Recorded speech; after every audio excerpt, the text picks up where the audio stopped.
Hello friends, good morning. आज मैं आपको एम्प्लॉयबिलिटी स्किल्स का सेट नंबर 3 सॉल्व कराऊंगा। इससे पहले मैं 2 सेट सॉल्व करा चुका हूं। उन दोनों की जो लिंक होगी वो मेरे डिस्क्रिप्शन बॉक्स के नीचे यहां पर लिखी होगी। आप उसको वहां से देख सकते हैं और उसको फॉलो कर सकते हैं।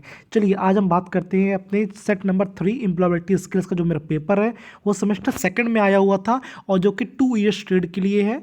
2016 का पेपर है। ओके, चलिए अब हम बात करते हैं क्वेश्चन नंबर फर्स्ट की। ओके, ध्यान से सुनिएगा। कारोबार के साथ आरंभ से जुड़े हुए व्यक्ति को क्या कहते हैं? कारोबार के साथ आरंभ से जुड़े हुए व्यक्ति को हम क्या कहते हैं? यानी a person who is associated with the starting of the business is called, क्या कहते हैं? एंटरप्रेन्योर। क्या कहते हैं? एंटरप्रेन्योर। तो क्या कहते हैं बच्चों? इसको एंटरप्रेन्योर कहते हैं। A person who is associated with the starting of the business is called entrepreneur. तो क्वेश्चन नंबर फर्स्ट का क्या आंसर होगा बच्चों? इसका आंसर होगा बी। इसका आंसर क्या होगा? बी। Okay, very good. अब आगे बात करते हैं क्वेश्चन नंबर सेकंड की। एमएसएमई का विस्तारी रूप निम्न में से है। ये देखिए क्वेश्चन, ये क्वेश्चन आपका आया था जो मैंने कभी 2015 में जो पेपर कराया था उसमें क्वेश्चन था। तो मैंने आपको बताया था एमएसएमई के बारे में। तो बच्चों यदि इसके बारे में ना पता हो, मैंने पूर्णतः इसके बारे में बताया था।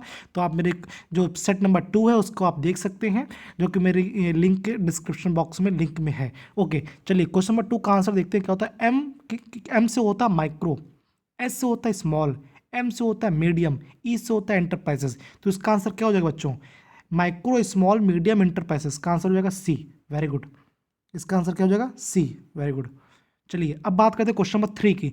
निम्न में से कौन सा माध्यम सही है जिसके तहत कच्चे माल की खरीद, मजदूरियों तथा वेतनों का भुगतान, किराया, बिजली आदि हेतु निवेश की गई राशि आती है? हमको बताना है कि ये सब चीज़ें किसके अंतर्गत आती हैं। तो money invested in the purchasing of the raw materials, payment of the wages and the salaries, rental, electricity etc. comes under the, किसके अंदर आती है?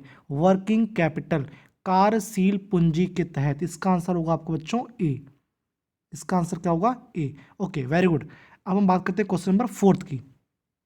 निम्न में से कौन सी सही विधि है जिसके द्वारा विक्रेता ग्राहक के साथ संपर्क कर सकते हैं? ये देखिए, ये चैन बनाई गई है कि ये चैन को बताना कौन सा चैन सही है। Which one is the correct channel through the which marketers can reach customers? तो सबसे पहले बच्चों क्या आता है? मैन्युफैक्चरर। क्या आता है? मैन्युफैक्चरर। फिर कौन से आते हैं? रिटेलर्स। फिर कौन से आते हैं? होलसेलर। फिर क्या आते हैं? कस्टमर। तो इसका जो सही आंसर क्या हो जाएगा? इसका ए। ओके, चलिए हम बात करते हैं क्वेश्चन नंबर 5 की। शॉर्ट विश्लेषण में कौन सी मरम्मत सहायक सिद्ध होती है? यानी कि in short analysis, SWOT, in the short analysis which pair is the helpful? देखिए ये बहुत ही इस जो इसका जो आंसर है बहुत ही कंफ्यूजिंग वाला है। बहुत लोग बच्चों इसका आंसर लोग बी लगा देते हैं, ठीक है। पर इसका जो करेक्ट आंसर है उसका आंसर क्या है? सी। ये दो चीज़ें, थ्रेड्स एंड वीकनेस, ठीक है ना, तो जो शॉर्ट एनालिसिस में इसके लिए बहुत हेल्पफुल होती हैं, ठीक है। तो ये पेयर क्या है? बहुत ही हेल्पफुल होता है शॉर्ट एनालिसिस के लिए, ठीक है ना। ओके, तो उसका करेक्ट आंसर क्या हो जाएगा? सी। ठीक है, अब बात करते हैं क्वेश्चन नंबर 6 की। देखिए बच्चों, मैं हर एक सेट में 1 या 2 क्वेश्चन ऐसे बताता हूँ जो कि ऐसे मैं छोड़ देता हूँ कि वो आपको आंसर देने पड़ते हैं कहाँ पर? कमेंट बॉक्स में। तो क्वेश्चन नंबर 6 उनमें से है जो कि आपको बताना होगा कि इसका सही आंसर क्या है। तो मैं आपका कमेंट बॉक्स में वेट करूंगा। जो आप सही बताएंगे तो मैं अप्रिशिएट करूंगा, और गलत बताएंगे तो भी मैं आपको सही आंसर इसका बताऊंगा। चलिए मेरे साथ बने रहिए। क्वेश्चन नंबर 7 की बात करते हैं। बहुत ही अच्छे क्वेश्चन मैं कराने वाला हूँ। पूरे देश या क्षेत्र के आर्थिक विकास को मापने के लिए निम्न में से किसका प्रयोग किया जाता है? Which one is the use to measure the economic performance of the whole country और अ रीजन? क्या यूज किया था? GDP, ग्रॉस डोमेस्टिक प्रोडक्ट, ठीक है। तो GDP इसका राइट आंसर हो जाएगा। क्वेश्चन नंबर 8 की बात करते हैं। देखिए मैं बच्चों ये पेपर हिंदी इंग्लिश दोनों में लेके आता हूँ ताकि आप लोगों को हेल्पफुल मिले, क्योंकि बहुत से बच्चे होते हैं इंग्लिश को प्रेफर करते हैं, बहुत से बच्चे हिंदी प्रेफर करते हैं। तो मैं इन दोनों को एक साथ पेपर लेके आता हूँ। चलिए अब हम बात करते हैं क्वेश्चन नंबर 8 की। निम्न में से कौन सा एक प्रोत्साहन देने का उद्देश्य नहीं होता है? यानी विच one of the following is not an objective of incentive? ठीक है, कौन सा प्रोत्साहन देने का उद्देश्य नहीं होता है? आप करेक्ट आंसर क्या हो जाएगा? Improved quality, high cost production, high output reduced और रिड्यूस्ड वेस्ट। तो इसका जो सही आंसर क्या हो जाएगा बच्चों? तो विच one of the following is not an objective of incentive? तो इसका जो राइट आंसर क्या होगा आपका? आप लोग बच्चों बताओ क्या होगा इसका आंसर, वो क्या होगा बताइए। गुणवत्ता में सुधार करना यानी इम्प्रूव्ड क्वालिटी, या हाई कॉस्ट ऑफ प्रोडक्शन, या हाई आउटपुट, या रिड्यूस्ड वेस्ट। तो क्या होता है इसका जो ऑब्जेक्टिव ऑफ इंसेंटिव क्या होता है, वेट, ओके तो इसका आंसर क्या होगा आपका, एट्थ का क्या होगा, विच one of the following is not an objective of incentive. इसका आंसर होगा आपका बी। क्या इसका आंसर होगा बी। ओके चलिए, एक कॉल आ गई थी, इससे डिस्टर्ब हो गया और कोई बात नहीं, हम आगे बढ़ते हैं, क्वेश्चन नंबर 9 पर जाते हैं हम लोग। जीडीपी से तात्पर्य क्या है, जीडीपी से तात्पर्य क्या है, G for gross, D for domestic, P for product. तो इसका आंसर बच्चों क्या हो जाएगा, ए। इसका आंसर क्या हो जाएगा, gross domestic domestic product. Okay चलिए, क्वेश्चन नंबर 10 की बात करते हैं। निम्न में से कौन सी एक श्रेणी शुद्ध जोखिम नहीं है, यानी कि विच one of the following is not a category of the pure risk. Which one of the following is not a category of pure risk, property risk, liability risk और पर्सनल रिस्क। मतलब कि जो संपत्ति का जोखिम है, देयता का जोखिम है और व्यक्तिगत जोखिम है, ये प्योर रिस्क के अंतर्गत आता है। ठीक, कौन कौन सा, संपत्ति का, देयता का, व्यक्तिगत, यानी कि प्रॉपर्टी, लाइबिलिटी और पर्सनल रिस्क, ये सब किसके अंतर्गत आती है, प्योर रिस्क के अंतर्गत आती है। किसके अंदर आती है, किसके अंतर्गत आती हैं, शुद्ध जोखिम के अंतर्गत। अब कौन सी नहीं आती है तो कौन सी बच रही है, बी। ठीक है, तो इसका आंसर जो करेक्ट आंसर क्या हो जाएगा, इसका आंसर हो जाएगा बी। ओके चलिए, तो इसका आंसर क्या हो जाएगा बच्चों, बी हो जाएगा। क्वेश्चन नंबर 10 का आंसर क्या हो जाएगा बच्चों, बी हो जाएगा। चलिए बात करते हैं हम लोग क्वेश्चन नंबर 11 की। चलिए, निम्न में से कौन सा एक दस्तावेज केवाईसी, आपको पता हो केवाईसी, जब बैंक में जाते हैं तो केवाईसी जरूरत पड़ती है, कि के जो मापदंड होते हैं को उसको पूरा करने के लिए स्वीकार नहीं है। कौन सी चीज़ ऐसी है जो स्वीकार नहीं है, आपको देखा होगा कि आपको वोटर का ID मांगा जाता है, राशन कार्ड भी मांग सकते हैं, आवासीय प्रमाण पत्र भी मांगा जाता है, ठीक है ना। तो डी जो ऑप्शन है ये नहीं मांग सकते, आपका आपका आई नहीं मांग सकते, तो इसका आंसर क्या हो जाएगा, आंसर डी, यानी कि इनकम सर्टिफिकेट वो नहीं मांग सकते आपसे, ठीक है ना। अब बात करते हैं क्वेश्चन नंबर 12 की। देखिए बच्चों बने रहेंगे, पूरा पेपर हल करेंगे तो ही कुछ हेल्प होने वाला है। देखिए पुराने पेपर जो मैंने सॉल्व करे हैं सेट नंबर 2 में, उसके बहुत से क्वेश्चन इस पेपर में हैं। एक MSME वाला देखिए मिल गया है, और भी चीज़ें मिल जाएंगी। चलिए बात करते हैं क्वेश्चन नंबर 12 की। वाइब्रेशन तथा रेडिएशन निम्न में से के तहत में आता है। ये देखिए ये भी क्वेश्चन 2015 वाले में आ चुका है, सेट नंबर 2 में आ चुका है। तो ये देखिए उसमें क्या था, नॉइज भी ऐड था उसमें, noise, vibration and radiation comes under, किसके अंदर आता है, आपको पता होना चाहिए, भौतिक आपदाएं। ये सब क्या है, भौतिक आपदाएं। ये सब क्या है, भौतिक आपदाएं, यानी फिजिकल हैजार्ड्स है। ये सब क्या है, फिजिकल हैजार्ड्स है। अब बात करते हैं क्वेश्चन नंबर 13 की। ओके, सिर का बचाव निम्न में से के द्वारा किया जाता है। जो लास्ट सेट था उसमें था हैंड, इसमें क्या आया है, सिर। तो जो सिर का बचाव किससे करेंगे, ऑब्वियस से आपको पता होगा कि हेलमेट लगा के ही करेंगे। आपको गवर्नमेंट बोलती है कि हेलमेट लगाइए, एक्सीडेंट हो जाएगा। तो जब भी लोग इंडस्ट्रीज़ में काम कर रहे होते हैं तो वो लोग सब लोग अपने अपने हेलमेट लगाते हैं। हेलमेट के कलर्स भी होते हैं, वो हम किसी दिन आपको बताएंगे, ठीक है। तो क्वेश्चन नंबर 13 का आंसर क्या होगा आपका, ए। ओके, इसका आंसर राइट आंसर क्या होगा, 13 का ए। अब बात करते हैं क्वेश्चन नंबर 14 की।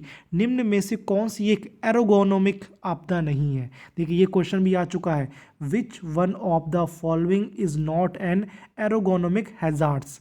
तो इसमें आपका आंसर से सही बताना होगा कि जो एर्गोनोमिक आपदा होती है, मैंने इस वर्ड का बताया था, इस वर्ड के बारे में बताया था, यानी कि मैन और इन्वायरमेंटल के बीच में जो कड़ी होती है उसको क्या बोलते हैं, एर्गोनोमिक बोलते हैं, ठीक है ना। तो इसमें वो जो हैजार्ड्स होते हैं, इसके जो एर्गोनोमिक के हैजार्ड्स होते हैं वो नहीं है। ऑकवर्ड पोजीशन ये होता है, मशीन के लेआउट का गलत होना ये भी इसके अंतर्गत आता है।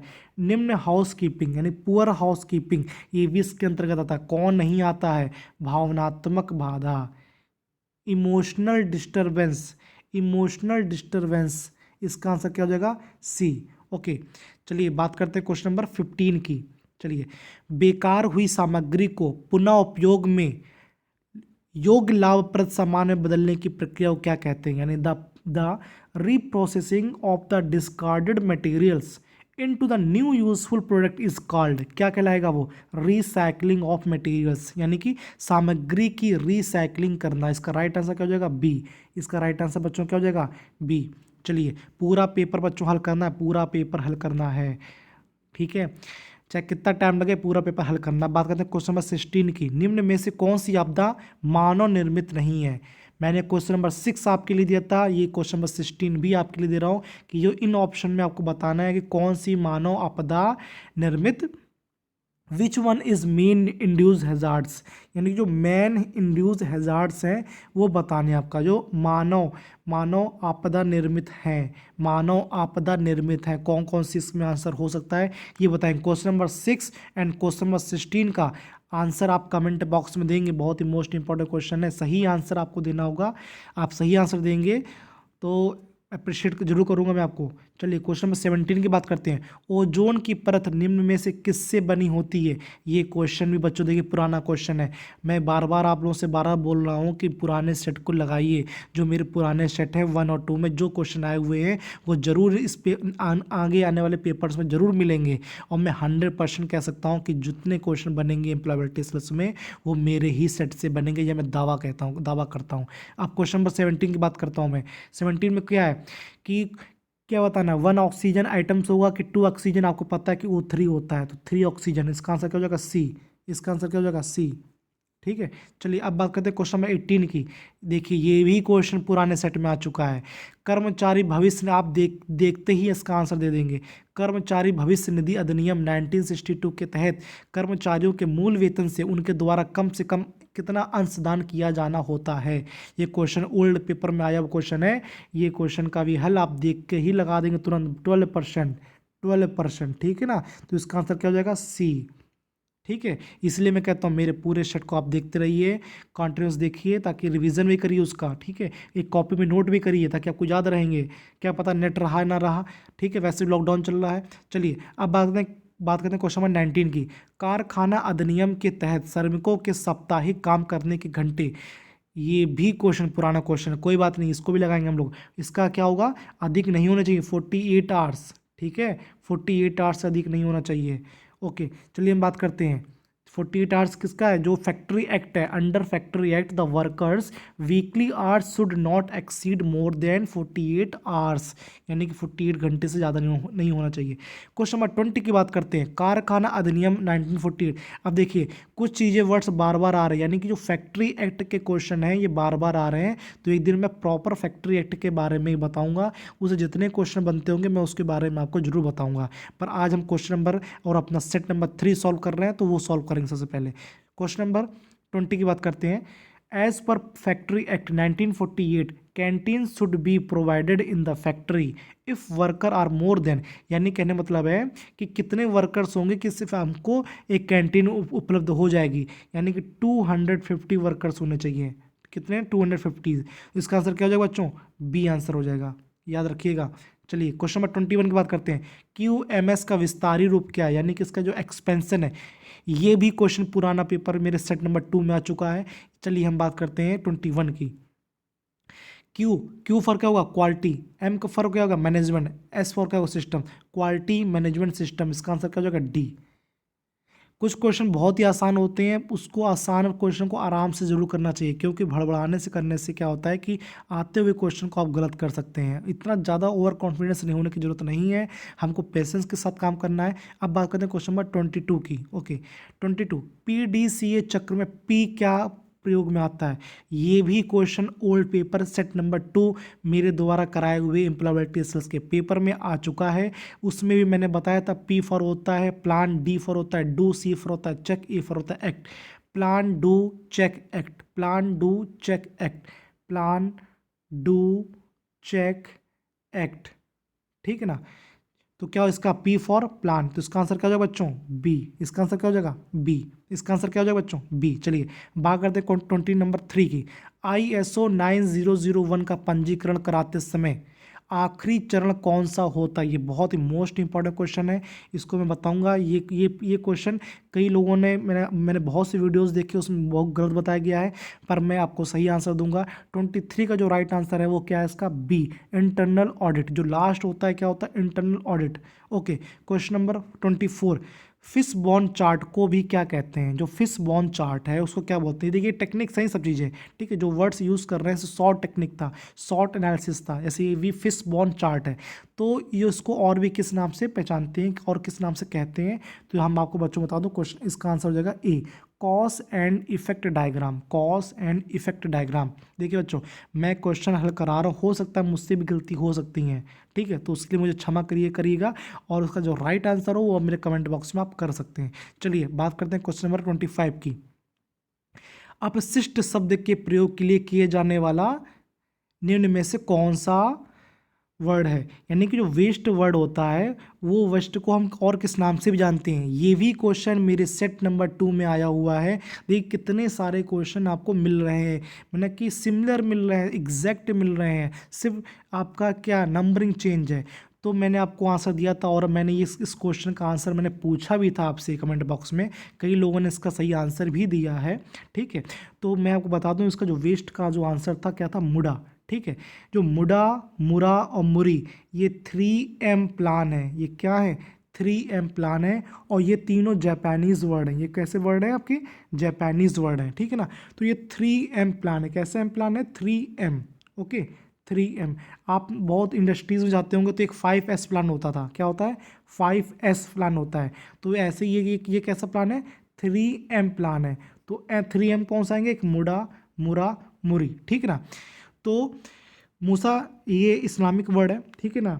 ये इसका मीनिंग आई थिंक ये होता है कि वाटर को सेव करने के लिए, ठीक है, ओके। तो ये मैंने 25 क्वेश्चन कराए हैं, और मैं चाहता हूँ कि जो मैंने 25 क्वेश्चन कराए हैं, तो जो इस वीडियो को लाइक और शेयर और सब्सक्राइब करना ना भूलें, क्योंकि आप शेयर करेंगे और सब्सक्राइब करेंगे तो मुझे मोटिवेशन मिलेगा, और मैं और भी नए नए वीडियोस लाऊंगा। तो सब्सक्राइब करना ना भूलें, आपको अपडेट मिलती रहेगी, और शेयर करना ना भूलें, क्योंकि ये वीडियो किसके लिए हेल्पफुल हो जाएगा वो आप पर डिपेंड करता है। मैंने तो बना के डाल दिया, पर अब आपका डिपेंड करता है कि आप इसको कितना शेयर करते हैं। तो मैं फैकल्टीज़ और मैं बच्चों से भी यही रिक्वेस्ट करूँगा कि आप इस वीडियोज़ को ज़्यादा से ज़्यादा शेयर करें, ताकि अपने ITI के बच्चे इसको यूज़ कर सकें। Thank you so much. जय हिंद, जय भारत।